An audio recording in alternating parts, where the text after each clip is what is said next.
Hi friends, எல்லாரும் எப்படி இருக்கீங்க? இந்த நாள் உங்களுக்கு இனிய நாளாக அமையட்டும். ரேஷன் அரிசியில் இடியாப்ப மாவு நம்ம எப்படி ரெடி பண்ணி இடியாப்பம் செய்கிறது அப்படிங்கிறத நான் உங்களுக்கு இன்றைக்கி சொல்ல போகிறேன்.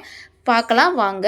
நான் வந்து ரேஷன் அரிசி தான் எடுத்திருந்தேன். நான் புழுங்கல் அரிசி எடுத்திருந்தேன். மொத்தமாக 2.5 படி, நான் பெரிய படி சொல்லுவாங்க இல்லையா, பித்தளை படி, அதில் 2.5 படியில் நான் ஒரு 1.25 படி அளவுக்கு புழுங்கல் அரிசி எடுத்துகிட்டு ஒரு 3/4 படி அளவுக்கு பச்சரிசி எடுத்துக்கிட்டேன். நான் ஏன் வந்து பச்சரிசி கம்மியாக எடுத்தேன்னா, நம்ம இடியாப்பம் செஞ்சு ஒரு அரை மணி நேரம் ஆகிட்டாலே அது ரொம்ப அப்படியே முள்ளு மாதிரி கொஞ்சம் காஞ்ச மாதிரி ஆகிடும். நமக்கு சாப்பிட்றதுக்கு அந்தளவுக்கு நல்லா இருக்காது. அதனால தான் நான் வந்துட்டு புழுங்கல் அரிசி கொஞ்சம் அதிகமாக ஆட் பண்ணிக்கிட்டேன். இப்போ ரேஷன் அரிசி அப்படிங்கிறதுனால நமக்கு ரொம்ப கலர் வந்து ஒரு 2-3 முறை மட்டும் நம்ம கழுவிட்டோம்னா, அதுக்கப்புறம் அந்த இடியாப்பம் செய்யும்போது நமக்கு அந்த ஒரு மஞ்சள் கலர் லேசான மஞ்சளாக இருக்கிற மாதிரி நமக்கு தெரியும். அப்படி இல்லாமல் நம்ம ஒரு 10 முறையாவது நல்லா நம்ம கையில் சோப்பு போட்டு தேய்ப்போம் இல்லைங்களா, அந்த மாதிரி நல்லா அரிசி போட்டு நல்லா தேய்ச்சி ஒரு 10 முறை, ஒரு அதிகபட்சம் ஒரு 20 நிமிஷம் தான், ஒரு அரை மணி நேரம் ஆகும்னு வச்சுக்கோங்களேன். அந்த மாதிரி நல்லா வாஷ் பண்ணிவிட்டு நான் வந்து ஒரு 2.5 மணி நேரம், இப்போ டைம் பார்த்தீங்கன்னா நான் ஊற வைக்கும்போது மணி 3 மணி, இப்போ நான் 5:40க்கு தான் நான் எடுத்திருக்கேன். 2 மணி நேரத்துக்கு நல்லா ஊற வைங்க. உங்களுக்கு அந்த அரிசியோட கலரே நல்லா வெள்ளையாக தெரியும். அப்படி இருக்கிறப்ப ஊற வைங்க.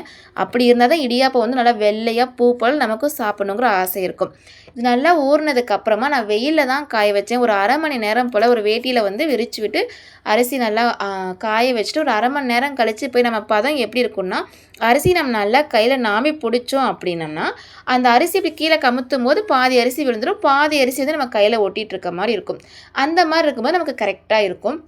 அதுக்கப்புறம் நம்ம அதை எடுத்துகிட்டு போய் நல்லா மிக்சியில் அரைச்சி எடுத்துகிட்டு வந்து, மிக்சிலையும் அரைச்சிக்கலாம், நிறையா இருந்துச்சுன்னா நான் வந்து கடையில் கொடுத்து தான் அரைச்சிருந்தேன். நீங்களுமே கடையில் கொடுத்து அரைச்சிக்கிட்டு அதை எடுத்துகிட்டு வந்தோடனே அப்படியே நீங்கள் வச்சிங்கன்னா கண்டிப்பாக பூச்சி வண்டெல்லாம் விழுந்துடும்.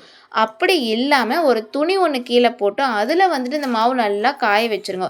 ஒரு மணி நேரம் நிழலில் காய வைங்க. காய வச்சிட்டிங்கன்னா உங்களுக்கு அந்த மாவு வந்து நல்லா நீங்கள் எடுத்து போடும்போது நல்லா கோலமே நல்லா ஈஸியாக வரும். அப்படி இருக்கும்போது நீங்கள் அதை எடுத்து ஸ்டோர் பண்ணி வச்சுக்கோங்க. நீங்கள் வெளியிலேயே வச்சா கூட அந்த மாவில் எந்த ஒரு பூச்சி வண்டும் பிடிக்காது. அடுத்த நாள் காலையில் என் பையன் வந்து இடியாப்பம் வேணும்னு கேட்டான். அவங்களுக்கு எல்லாருக்குமே இடியாப்பம்னா ரொம்ப பிடிக்கும், எனக்குமே பிடிக்கும்.